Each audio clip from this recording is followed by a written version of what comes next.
السلام علیکم ورحمۃ اللہ وبرکاتہ۔ میرے بھائیوں، عزیز ساتھیوں، 3 کام کرے اللہ راضی ہو جائے گا۔ میرے بھائیوں، سب سے پہلا کام یہ ہے کہ اللہ کا ڈر۔ دیکھو میرے بھائیوں، جب تک اللہ کا ڈر ہمارے زندگی میں نہیں آئے گا تب تک حالات نہیں بدلیں گے۔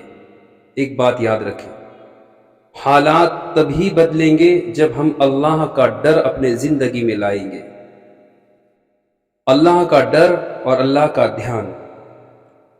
میرے بھائیوں، حضرت عمر رضی اللہ عنہ سفر میں جا رہے ہیں، دھوپ ہے اور پسینے میں لطفت ہے، سفر پہ جا رہے ہیں، صحابہ رضی اللہ عنہ اجمعین ساتھ میں ہے۔ حضرت عمر رضی اللہ عنہ ایک جگہ رکے، کھانا تھا ساتھ میں، سب کھانے کے لیے بیٹھے۔ حضرت عمر رضی اللہ عنہ نے دیکھا کہ ایک نوجوان ہے جو بکریوں کو اور بیل جانور کو چرا رہے ہیں۔ 22 سال یا 23 سال کا نوجوان ہے جو جانوروں کو چرا رہا ہے۔ حضرت عمر رضی اللہ عنہ نے دیکھا تو اس کو آواز دی، او نوجوان، آؤ کھانا کھاتے ہیں ساتھ میں بیٹھ کر۔ دینی بھائی تھا، ایک انسانیت کے ناطے حضرت عمر نے ان کو بلایا تو وہ نوجوان حضرت عمر کے پاس آیا تو حضرت عمر نے کہا، او بھائی کھانے کے لیے بیٹھ جاؤ۔ تو بھائیوں، اس نوجوان نے کہا کہ میرا روزہ ہے۔ حضرت عمر رضی اللہ عنہ نے کہا، اتنی دھوپ اور اتنا پسینہ اور پسینے میں ہم تو لطفت ہو رہے، حلق سوکھ رہا ہے اور آپ کو روزہ ہے؟ بھائیوں، رمضان کا روزہ نہیں تھا، وہ تو روزہ نفل روزہ تھا۔ تو اس نوجوان نے حضرت عمر کو کہا، اے عمر، رکھ لو روزہ اللہ کی محبت کی خاطر، میرا اللہ مجھے کھلاتا بھی ہے اور پلاتا بھی ہے۔ حضرت عمر رضی اللہ عنہ نے جب اس کی اس بات کو سنا تو حضرت عمر رضی اللہ عنہ کے دل پر بہت گہرا اثر ہوا۔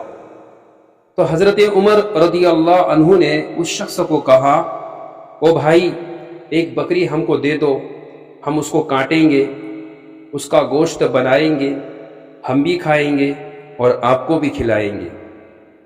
تو وہ نوجوان نے ایسی بات کہی کہ حضرت عمر رضی اللہ عنہ کے دل پر وہ بات بہت گہرا اثر کر گئی۔ اس نے کہا کہ یہ بکری میری نہیں ہے، یہ جو بکری کا ریوڑ دکھ رہا ہے یہ میرا نہیں ہے، میرے مالک نے مجھے پرمیشن نہیں دی ہے کہ اس کا دودھ کسی کو آپ دو یا یہ بکری یا جانور کسی کو دو، میرے مالک کی پرمیشن بالکل بھی نہیں ہے۔ تو حضرت عمر رضی اللہ عنہ نے اس شخص کو کہا کہ مالک کہاں دیکھ رہا ہے؟ تو دوستو، اس نوجوان نے ایسی بات کہی کہ حضرت عمر رضی اللہ عنہ کو کہنا پڑا۔ کیا کہنا پڑا؟ تو اس نوجوان نے کہا، میرا مالک نہیں دیکھ رہا ہے، این اللہ، اللہ کہاں جائے گا، اللہ تو دیکھ رہا ہے۔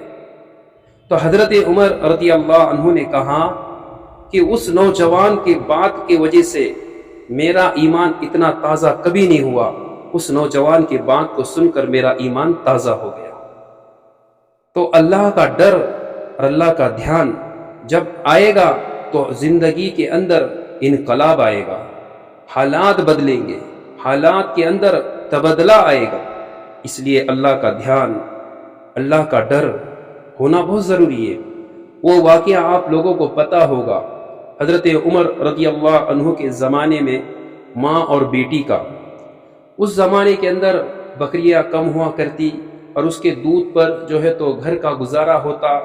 اگر دودھ بیچیں گے تو گھر کا خرچہ چلے گا، اگر گھر پہ کھائیں گے تو خرچے کے پرابلم آئے گے۔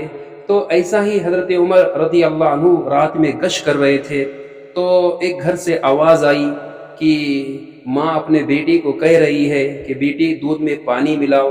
تو بیٹی کہہ رہی ہے کہ امی جان، حضرت عمر رضی اللہ عنہ نے دودھ میں پانی ملانے سے منع کیا ہے۔ تو میرے بھائیوں، میرے عزیز ساتھیوں، تو وہ ماں اپنے بیٹی سے کہنے لگی عمر کہاں دیکھ رہے، اتنا رات کا وقت گزر رہا ہے، اتنا رات کا سناٹا ہے، کہاں عمر دیکھ رہے؟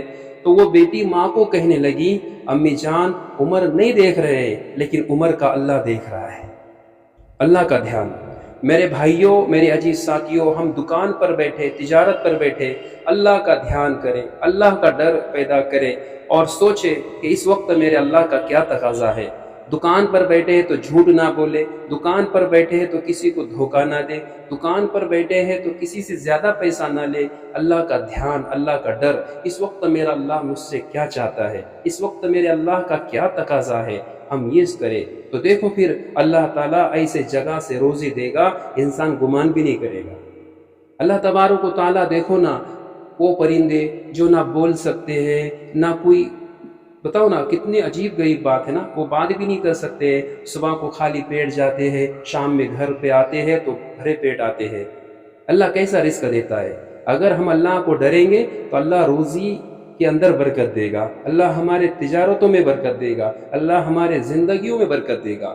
اب بھائیوں، دوسرا کام میں بتا رہا ہوں، دوسرا کام یہ ہے کہ ہمارے نبی سے محبت، آقا حضرت محمد صلی اللہ علیہ وسلم کی محبت ہمارے دل میں ہو۔ ایسی محبت ہو، غزوہ احد کے موقع پہ، وہ احد پہلے مسلمانوں کو جیت ہوئی، پھر شکست ہوئی۔ اب غزوہ احد کا موقع تھا، اللہ تعالیٰ کہ نبی حضرت محمد صلی اللہ علیہ وسلم نے اعلان کیا کہ سعد کہاں ہے، سعد این سعد، سعد کہاں ہے؟ تو صحابہ رضی اللہ عنہ سعد رضی اللہ عنہ کو تلاش کرنے کے لیے جا رہے، تو اللہ کے نبی نے کہا کہ حضرت سعد کو تلاش کرو اور جب وہ ملے تو ان کو کہو کہ اللہ کے نبی نے آپ کو سلام کہا۔ تو صحابہ رضی اللہ عنہ حضرت سعد کو تلاش کر رہے، دیکھا کہ حضرت سعد پڑے ہوئے ہیں، گرے ہوئے ہیں اور آخری وقت ہے اور آخری سانس لے رہے ہیں۔ تو صحابی جو تو ایک صحابی وہاں گئے اور دیکھا کہ حضرت سعد جو ہے تو آخری سانس لے رہے ہیں اور آخری وقت ہے۔ تو صحابی نے پوچھا کہ آپ حضرت سعد ہو؟ کہا کہ جی الحمدللہ میں حضرت سعد ہوں۔ کہا کہ اللہ کے نبی نے آپ کو سلام کہا۔ تو حضرت سعد نے کہا کہ وعلیکم السلام ورحمۃ اللہ وبرکاتہ، اور یہ میرا جواب نبی کو پہنچا دیجئے۔ اور ایک امت کے لیے ہے، ایک امت کے لیے ایک پیغام یہ ہے کہ کہاں کیا پیغام ہے؟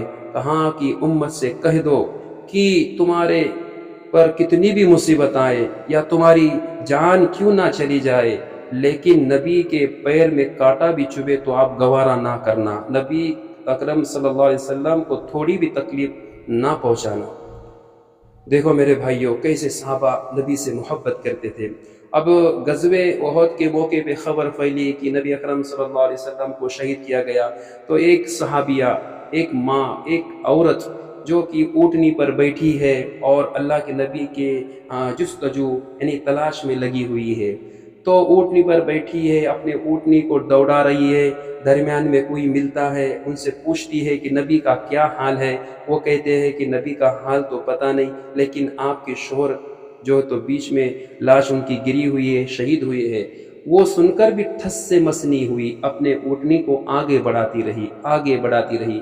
جب آگے گئی تو کوئی ملا، ان سے پوچھتی ہے کہ نبی کا کیا حال ہے؟ کہاں نبی کا حال تو پتہ نہیں، لیکن آپ کے بھائی کی لاش جو ہے تو بیچ میں گری ہوئی ہے۔ تو وہ سن کر تھوڑا بھی ٹھس سے مس نہیں ہوئی، اپنے اونٹنی کو آگے بڑھاتی رہی، آگے بڑھاتی رہی۔ تو کوئی ایک اور صحابی ملتے ہیں، ان سے پوچھتی ہے نبی کا کیا حال ہے؟ تو وہ صحابی کہتے ہیں کہ الحمدللہ اللہ کے فضل کرم سے نبی خیریت سے ہے، نبی کو اللہ تبارک و تعالیٰ نے جو ہے تو اپنے حفظ امن میں رکھا۔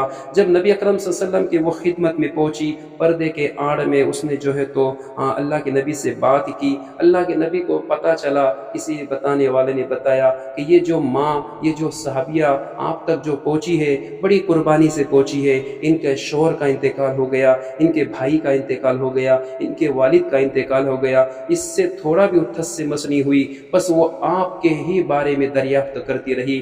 تو اللہ کے نبی نے پوچھا، او صحابیہ، آپ نے جب مجھے دیکھا اور میرے حال آپ نے معلوم کیے تو آپ نے کیسا محسوس کیا؟ تو وہ صحابیہ کہنے لگی، یا رسول اللہ صلی اللہ علیہ وسلم، جب میں نے آپ کو دیکھا تو میری ساری مصیبتیں ہلکی ہو گئی۔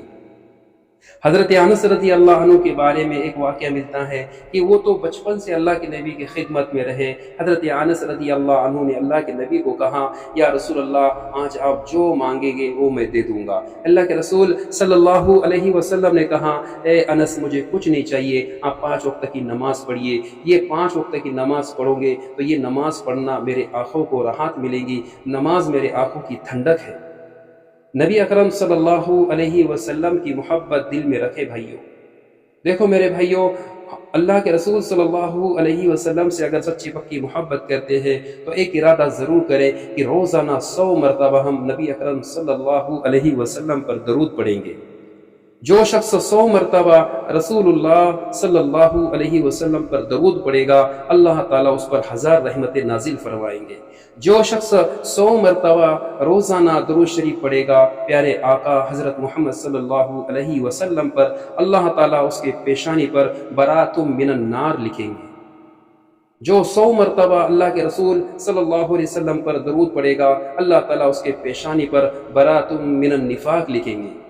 جو 100 مرتبہ اللہ کے رسول صلی اللہ علیہ وسلم پر درود پڑے گا، اللہ کے نبی نے کہا میں اس کو حوض کوثر اپنے ہاتھوں سے پلاؤں گا، اور وہ حوض کوثر جس کا پانی دودھ سے زیادہ سفید ہے اور شہد سے زیادہ میٹھا ہے۔ اس لیے میرے بھائیوں، میرے عزیز ساتھیوں، اللہ کے رسول صلی اللہ علیہ وسلم کی محبت دل میں رکھیں۔ اللہ کے رسول صلی اللہ علیہ وسلم کے بہت احسانات ہیں۔ تیسرا کام یہ کرنا ہے کہ روزانہ جب ہم سونے کا ارادہ کریں، تھوڑا منہ کے اوپر تھوڑا بستر لے لے، کچھ اوڑھ لے، تو اس وقت ہم کہیں کہ اے اللہ مجھے معاف کر دے۔ 5 مرتبہ کہے اللہ سے، اے اللہ مجھے معاف کر دے، اے اللہ مجھے معاف کر دے، اے اللہ مجھے معاف کر دے۔ تو اللہ تبارک و تعالیٰ کو معافی بہت زیادہ پسند ہے، یعنی جو معافی مانگے گا اللہ سے، اللہ اس کو معاف کر دیں گے، اللہ معاف کر دیں گے۔ تو کتاب میں ایک واقعہ ملتا ہے حضرت موسیٰ علیہ السلام کے بارے میں۔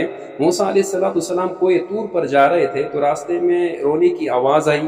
موسیٰ علیہ السلام نے پیچھے مڑ کر دیکھا تو ایک پتھر رو رہا ہے۔ تو حضرت موسیٰ علیہ السلام نے پوچھا، او پتھر، ہجارہ نہیں پتھر، کیوں رو رہے ہو؟ تو اس پتھر نے کہا، اے موسیٰ آپ تو کوہ طور پہ جا رہے ہو، وہ بہت اونچا پہاڑ ہے، اس کے اوپر جا رہے ہو، تو اللہ تعالیٰ سے کہو کہ جو ہے تو مجھے جہنم سے بچا کر جنت میں ڈالے۔ تو کہا ایسا کیسا؟ کہا اے موسیٰ آپ پر تورات نازل ہوئی، خود اس میں لکھا ہوا ہے کہ اللہ تبارک و تعالیٰ پتھروں کو جہنم میں ڈالے گا۔ تو موسیٰ علیہ السلام نے کہا ہاں قرآن کے اندر بھی لکھا ہوا ہے وقودها الناس والحجارہ۔ تو موسیٰ علیہ السلام اللہ سے کہو کہ مجھے جو ہے تو جنت میں داخل کرے۔ موسیٰ علیہ السلام چلے گئے، جانے کے بعد اللہ سے بات کی، لیکن اس پتھر کے بارے میں اللہ سے دریافت کرنا تھا لیکن نہیں کر پائے، بھول گئے۔ آئے تو پتھر نے کہا کہ کیا اللہ سے بات ہوئی؟ تو موسیٰ علیہ السلام نے کہا یا اللہ میں تو بھول گیا۔ تو اللہ تعالیٰ سے موسیٰ علیہ السلام نے جو تو اس وقت کہا کہ اللہ اس پتھر کی کچھ فریاد ہے۔ تو وہ پتھر خوب رونے لگا۔ تو اللہ تعالیٰ نے حضرت موسیٰ علیہ السلام کو کہا اے موسیٰ اس کے رونے کی برکت سے اس کو کہو کہ میں تجھے جنت میں داخل کروں گا۔ تو میرے بھائی موسیٰ تو وہاں سے چلے گئے، موسیٰ علیہ السلام وہاں سے چلے گئے۔ 3-4 دن کے بعد اسی راستے سے گزرے تو پتھر اور زیادہ رو رہا ہے۔ تو موسیٰ علیہ السلام نے کہا ارے بھائی کیوں رو رہے ہو؟ کہا کہ آپ کو تو اللہ تعالیٰ نے جہنم سے بچا کر جنت کا داخلہ کیا اور جنت کے اندر داخل کرنے کا فیصلہ کیا، اب کیوں رو رہے ہو؟ رونے کی کیا غرض غایت ہے، کیوں رو رہے ہو؟ کہا کہ میں اس لیے رو رہا ہوں کہ وہ اللہ کتنا پیارا ہے، وہ اللہ کتنی محبت کرتا ہے، وہ اللہ کتنا رحیم ہے، وہ اللہ کتنا کریم ہے، وہ اللہ کتنا 70 ماؤں سے زیادہ محبت کرتا ہے کہ میرے تھوڑے سے ایک آنسو کے بدولت اللہ نے مجھے جہنم سے بچا کر جنت میں داخل کیا اور جنت میں داخل کرنے کا فیصلہ کیا۔ اگر یہ امتی روئے گا، اللہ سے معافی مانگے گا، تو کیوں نہ اس کو اللہ جہنم سے بچا کر جنت میں داخل کریں گے۔ تو میرے بھائیوں اللہ سے معافی مانگنا پہلا کام تو میرے بھائیوں اللہ کا ڈر ہے اور دھیان ہے، دوسرا کام نبی کی محبت ہے، اور تیسرا میرے بھائیوں اللہ سے معافی مانگنا۔ جب بھی گناہ ہو جاوے تو معافی مانگے، انسان ہے خطا ہوتے رہیں گی، لیکن ترنت معافی مانگنے والا ایسا ہے جیسے کہ اس نے گناہ کیا ہی نہیں۔